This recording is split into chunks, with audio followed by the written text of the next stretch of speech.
Gruntovčani, dobro jutro, kišno jutro. Javljam vam se sa najavom treće košarice. Kiša pada, trava ne raste, potoci na grunteku bujaju, ali raditi se mora i mi beremo.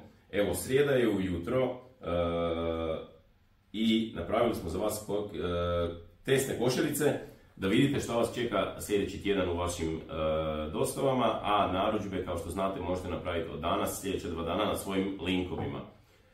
Mali podsjetnik, sljedeći tjedan su dostave ponedjeljka do petka na kućne adrese, od ponedjeljka 12.5. do petka 16.5. na kućne adrese u Zagrebu i okolici, a punktovi su utorak Rijeka i Opatija, srijeda Varaždin, četvrtak Zadar, a petkom oni koji su izvan područja dostave u Zagrebu mogu koristiti zagrebačke punktove.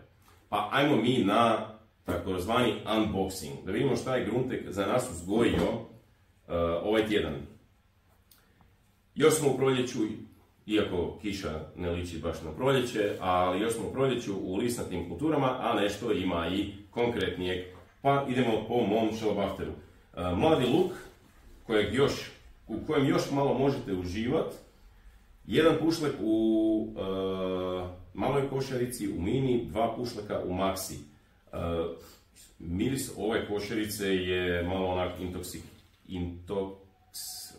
nije otrovan, nego pozitivno i dođemo stvarno da si počnem grickati odmah. Uglavnom, vratimo se mi na bitno.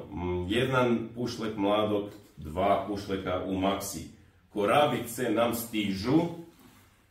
Ove će još, danas je srijeda, beremo u ponedjeljak, da ove će još malo narasti, ali ne vjerujem da će biti neke gigantske, to je za kasnije u sezoni, vidite i sami kakva je situacija. 4 u maksi, 2 u mini.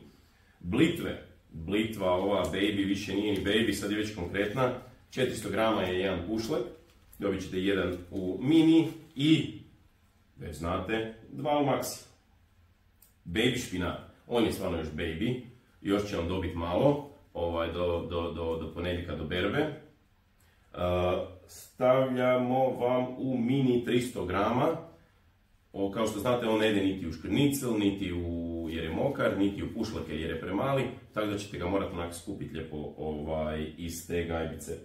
Salata mix, kao i obično, bez salate ništa, nemojte zaboraviti je babat salatu, i to prvu zato što je ona najbrže ode. Miks zelene i crvene, u mini će ovaj tjedan biti 3 glavice, u maksi 4 glavice. I onaj jedan pušlek celera, zato kaj ga morate miksati u smutije. Kao što sam rekao, kiša pada, pratite događaje na Grunteku, malo se radi, malo se bere, malo se pliva, ali nekako budemo isplutali i vidimo se sljedeći tjedan. Do tada uživajte, papajte, dobar tek, pozdrav s Grunteka.